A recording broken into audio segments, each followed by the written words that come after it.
have some extra banners here if people want to hold them up for this. We're going to do a moment of silence here. I'm John Judge with the Coalition on Political Assassinations. The Kennedy assassination research community has been holding moments of silence in Dallas at 12:30 p.m. on November 22nd, starting with Penn Jones Jr., a Texan who researched the case and exposed many of the violent murders and unusual murders of the witnesses for many years.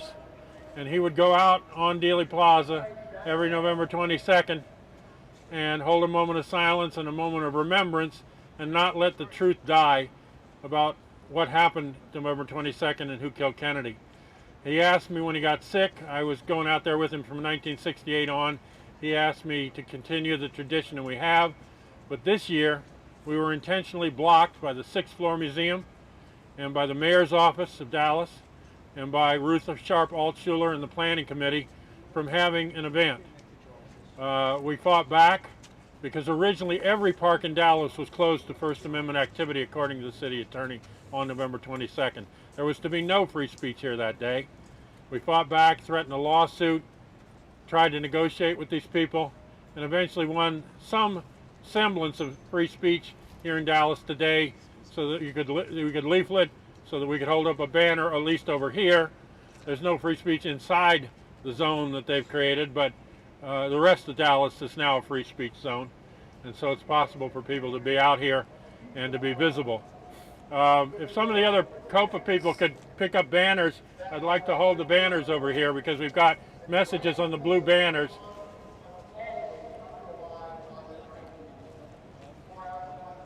Coalition on Political Assassinations was formed in 1994.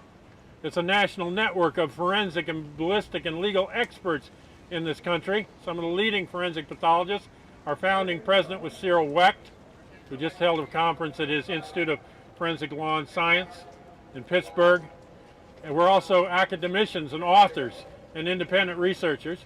And we look into all the political assassinations: John F. Kennedy, Robert Kennedy, Martin Luther King, Malcolm X, and many others.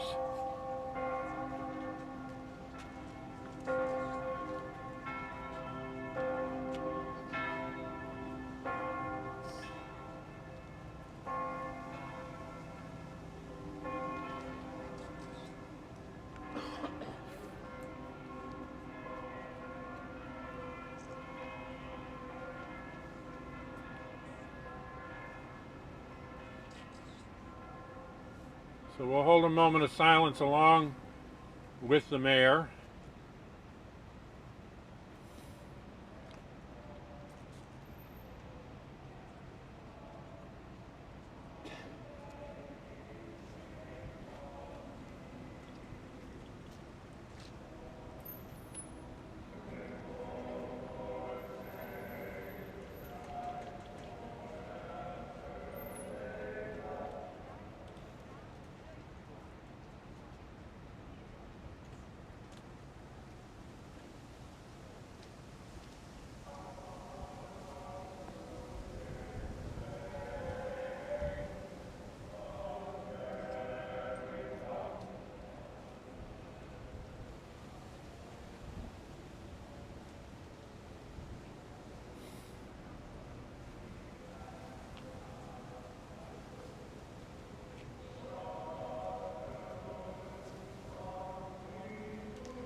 We were a little quieter than the mayor, apparently.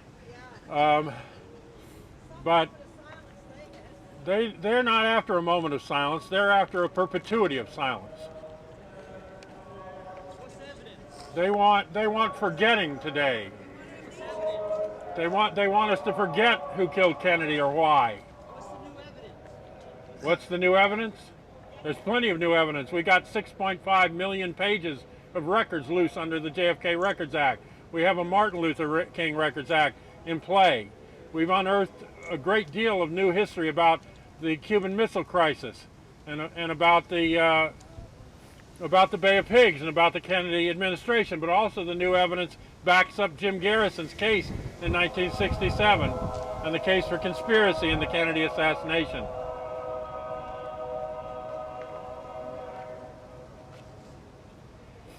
There's new evidence released all the time. There's witnesses that come forward all the time. This is not a mystery that you can't solve in your lifetime. Who killed Kennedy is exactly who you think killed Kennedy, if you have half a brain, if you know anything about America, if you know anything about the history, and what Eisenhower warned about when he went out of office at the end of his term, what was called a military industrial intelligence complex. And that complex, which was funded primarily and helped to fund a new southern rim economy, including Texas, oil and aerospace and munitions and weapons, and government contracts rose in this country, and now we live in America under a permanent war economy because John F. Kennedy wanted world peace. John F. Kennedy was pulling out of Vietnam. John F. Kennedy was restoring relations with Cuba and normalizing them. John F. Kennedy wanted an end to the arms race in the Cold War. John F. Kennedy was supporting independence movements against colonialism in Africa like Lumumba and in Central and South America. John F. Kennedy was going against the entire establishment of the CIA and the Pentagon in what he was doing because he wanted world peace. He wanted to end this nonsense. If John F. Kennedy had lived, you wouldn't be spending $7 trillion since the end of 9/11 on defense and on intelligence and on homeland security. You'd be spending it on human needs, on medicine, on education. But this whole country was taken over that day by a military coup d'etat. That's who killed John F. Kennedy, a military coup d'etat organized by the Joint Chiefs of Staff. Now, I'm not speculating here. This is not a theory. You start with a theory, and when it's embellished by the facts, it becomes a conclusion. My mother worked for the Pentagon for 30 years, my father and my aunt as well. My mother was the highest paid woman employee of the Pentagon for those years. She was GS-16. My mother was directly under the Joint Chiefs of Staff, Deputy Chief of Staff for Personnel. She was a manpower analyst. Her job was to project the national annual draft call. National annual number of people that would be drafted into the military based on attrition levels and what force level they wanted to be at and what force level they wanted to go to. And she had to have those figures accurate within 100 people every year for a national annual call 5 years in advance. How many would retire? How many would re-enlist? How many would discharge? If there was a war, they gave her attrition levels. How many would be wounded? How many would be killed? Because they had to know how many they had to pull into the military by the draft in order to keep the system going. And she had to sweat every 5 years, the 5 years ahead, the figures that she had come up with, but she got them right. Now, my mother told me, after she retired, that for the first time in her career, she was told to change her figures in April of 1963 on orders of the White House. That means Kennedy. And the change was a full withdrawal of American troops from Vietnam by the end of 1964. I asked my mother, when did they then escalate the war in Vietnam, because she had to be among the first to know. She said late November. I said the last week in November. She said the Monday following the Kennedy assassination. I said, was it a few more troops and advisors? She said she couldn't believe the figures. The figures that the Joint Chiefs gave her. She took them back up to the Joint Chiefs and she said, these can't be right. And I teased her that that was the first civilian protest to the war in Vietnam. Because I was a Vietnam War protester, my mother thought she was going to lose her security clearance. She was 5 levels above top security at the Pentagon. She had access to the war room for briefings. She told me that on November 25th, 1963, the day of Kennedy's burial, the Joint Chiefs reversed his policy of withdrawal and told her to project a 10-year war with 57,000 American dead. Exactly on target. They know where you're going, you don't. I talked to Strategic Air Command bomber pilots who were in the air at the moment of the Kennedy assassination. They had also been up on the day of the Cuban Missile Crisis. They told me they came within 30 seconds of failsafe, which is a no return on nuclear war. General LeMay and the Joint Chiefs wanted to go to full-scale nuclear war. They wanted to implement the Strategic Interoperative Plan. That was a line of B-52 bombers taking off from Western Europe and Taiwan simultaneously in parallel, flying over the Soviet Union and Cuba, carpet bombing with Hiroshima-sized nuclear weapons. None of us would be here today if John F. Kennedy had not stood up to the Joint Chiefs of Staff. And Curtis LeMay left that meeting saying, "We've got to get rid of those sons of bitches," meaning the Kennedy brothers. Who do you think killed Kennedy? Who could do anything like that? These pilots told me they heard chatter on the day of the Kennedy assassination. He had been shot here in Dallas. They figured they'd get orders. They went to get their decrypting books. There was no decrypting book aboard. They landed in Omaha at the SAC base, and everybody else on the shift that hour had no decrypting book aboard their SAC bomber. That's the defense of the United States compromised. My mother and my aunt told me at the hour of the Kennedy assassination, the moment, 12:30 here, 1:30 Eastern Time, that moment, all of the federal exchange lines in Washington, D.C., that's the secure lines between federal departments and agencies, went dead for a period of 2 hours. Pierre Salinger in his book reveals that the plane carrying the cabinet back from Honolulu, where they made the change in the plans for Vietnam, had no decrypting book aboard. Those are the way you give orders to people and can go all the way to nuclear war. When the Kennedy files were released, one of the earliest releases was in the NSA box, and it was called DEFCON status, November 22, 1963. That's defense condition. Defense condition sits status as 5. It goes up to 1, which is where you get the nuclear war. CONUS, Continental United States. USAREUR, U.S. Army in Europe. ASEAN, the Asian countries. SOUTHCOM, Central and South America. I saw every sheet for DEFCON November 22. The president has just been killed by parties unknown. Later, a guy's arrested who's supposed to be a communist. Was there a change in the defense condition status that day? No. There was only a change in Vietnam. Vietnam went from 5 to 4, which is listen up, something's going to change. If it had come from outside the system, they would have been on full defense alert. They would have been escalating. I found out this year from a document released that there was a standing military order on November 22nd, 1963, that not just for that day, but a standing order at that time, that if the President of the United States was assassinated by foreign sources, meaning communists in those days, that they would implement immediately the Strategic Interoperative Plan and bomb Russia and China. And so that was what was at stake, and that's why I believe they had to get rid of the decrypting books so that they wouldn't go all the way. But the other thing they were doing that day was they were preparing to invade Cuba. They were preparing to kill Fidel Castro and take over in that country. They had troops at military bases on full alert, loading onto transport planes to go to Cuba on November 22nd, 1963. I've talked to these people. You can get Ann Lander's book from the 30th anniversary about where were you, and look in the military section, there's reports of it. I talked to a Navy SEAL offshore Cuba, November 22, 63, ready to go in and assassinate Castro when they got the green light. Now, how are they going to invade Cuba without causing a crisis? Under the JFK Assassination Act, we unearthed a document called Operation Northwoods. Operation Northwoods was a joint CIA, Pentagon, and other intelligence agency plan to create, and by create I mean stage, a traumatic incident that would traumatize the American public and to make it plausibly blamable on Fidel Castro. Have riots in Miami that killed people and have anti-Castro Cubans do them and blame them on pro-Castro Cubans. Blow up a ship off Guantanamo Bay and blame it on Castro.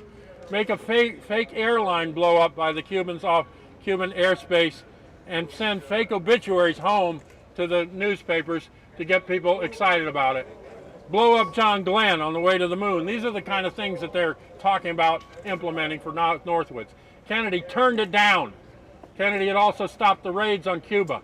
Kennedy had stepped in and stopped the assassination plans against Fidel Castro. He was reaching out to normalize relations with Castro at that time. He broke his plate at a dinner when Senator Smathers suggested killing Castro. He said, we'll have no more of that talk. And so that was not the direction he was going, and he turned it down. They came back with a revised version, and he fired Lyman Lemnitzer, the head of the Joint Chiefs of Staff, when he came back proposing it again. He didn't want this plan. I would suggest to you that November 22nd, 63 is the full implementation of Operation Northwoods. The assassination of President Kennedy is the traumatic incident that could be blamed on Castro. How? Because they doubled Oswald in Mexico City at the Cuban and Soviet embassies in the weeks prior to the assassination. They had a fake Oswald go and say that he wanted to meet Castro because they knew they were framing Oswald as a patsy, and they could link him to Castro and blame the Kennedy assassination on Castro. And Castro knew this too. He spoke out 3 days later and said they were setting me up. Why didn't it happen? It didn't happen because the plan was to kill Lee Harvey Oswald at the Texas Theater. And Oswald instead stuck his hand into the breech of the gun. And that's the only place Oswald has any graphite on his hands or his cheeks. He did not fire a weapon of any kind on November 22nd, 1963. He is not the assassin of John F. Kennedy or anyone else. He was actually naval intelligence, crypto clearance, a fake defector to the Soviet Union, one of 9 defectors that went over and came back on the same months. In fact, when Marina Oswald testified to the Warren Commission, they asked her how Oswald got into the Soviet Union. She tells the story of Robert Webster, another of the 9 fake defectors, not Oswald's story. She puts an address in Moscow where Webster lived, not Oswald. So she was improperly debriefed, all right? And she's white Russian anti-communist, and he brought her back out. But he was working for intelligence agencies and informing the FBI. Shanklin, the FBI officer here, who ordered the note that Oswald gave the FBI, torn up and put in the toilet after the assassination. He claimed later, Hosty, another agent that tore it up, that was a note threatening the FBI. Well, a note in 63 threatening the FBI would have been on Hoover's desk in 3 hours. This note was kept, and Shanklin's daughter told me, when I met her by chance, Daddy said that was a note from Lee Harvey Oswald warning them that Kennedy would be killed in Dallas. That's the reality of who Lee Harvey Oswald is. And if you really know who he is, it solves the assassination. But they knew they would frame him, and they knew they could link him, but they didn't kill him. So then, instead of a dead red that could link it to Castro, they had a talking head who knew a great deal, and they took no minutes. I had an old Dallas cop tell me, we didn't have tape recorders back then. I said, did you have pencils? I had 2 old Dallas cops wander over to me and they said, we hear you don't think Oswald owned a rifle or a pistol. I said, I didn't say that. I said he didn't own the Mannlicher Carcano and the gun that they said shot Tippit, which didn't shoot Tippit, and the gun they said shot Kennedy, which didn't shoot Kennedy. Through a P.O. box that had no signature card. A letter addressed to Oswald about that box was in the dead letter. It would have gone to his box if that was his box. It was somebody else's box, but they could link the gun to him. And they said, well, what about that gun he brought in the theater with him? I said, I think you boys brought that in. They looked at each other and grinned. They said, well, maybe we did. And I said, well, that'd be police procedure, wouldn't it? So they were meant to kill him there, but they didn't. And Oswald, in that sense, saved Cuba from a raid that day, but couldn't save himself. But the truth of the Kennedy assassination is no mystery. We got the records out. If you want to know it, you can know it. One book, if you want to just read one book, read Jim Douglas's book, JFK and the Unspeakable. Why he was killed, who killed him. That's got the evidence, it's got the reason for it. But he was killed because he was going against a rising military, industrial, and intelligence complex that wants this war in permanent war economy and permanent destabilization of the whole planet. And they want to involve you. You know, Jim Douglas spoke last night at a play, and he said, who financed the Kennedy assassination? And he pulled out his wallet, and he said, you did. Who pays for the Pentagon? Who pays for the CIA? We do. You do. Do you want it? Do you want the Pentagon you've got? I'm not saying you can't have an establishment, a defense establishment, but do you want the defense establishment you have that operates in secret, that doesn't let you decide whether to go to war or not? Is that the one you want? Is this the CIA you want that buries your history? There's 27 acres of documents buried in Suitland, Maryland, just on military records since '47. There's billions of classified documents, and that's what they want. They want to bury your history, and they want to kill it. And they don't want you to know anything. And that's what this is about. This is the perpetuity of silence. But we're not going to be silent. We're not a dissent. We're 85% of the American public who know that the Warren Commission was wrong. We are the mainstream. We are the majority. The dissent is the American press. The dissent is the people that think Oswald killed Kennedy. That's the dissent. But if you live in the real world and you live with facts, you know that that's not true. And if you want to live in a democracy, you're going to have to face the truth. It's not that you can't know the truth about John F. Kennedy. It's that you don't want to. Martin Scott said the political paralysis in America is based on the fact that we are allowed to believe anything, but to know nothing. And when you cannot know, you cannot act. But I suggest to you that you can know. It's not nice to know. It's not pleasant to know. But if you are complicit with that system and you don't change this into a democracy, you'll never have anything resembling one. And we're in a very dark period now. The lie has persisted for a long time, but the truth is there and it's knowable. I agree, no more lies, but also, what about the truth? Just because somebody tells you that the government is lying to you, it doesn't mean that they're telling you the truth. You have to do real research. Not just look up something on the web or listen to what one person says or tells you. You have to do real research, and that's what we've done. We have a conference all weekend at the Aloft Hotel with the best new research on Kennedy, on Robert Kennedy, on Martin Luther King, on Malcolm X. It's over at the Aloft. We have some of the best researchers of the last 50 years, and you can come and find out more about it if you want to. We're the Coalition on Political Assassinations. Of late, I've been quoting Bob Dylan in the last lines of a song called All Along the Watchtower.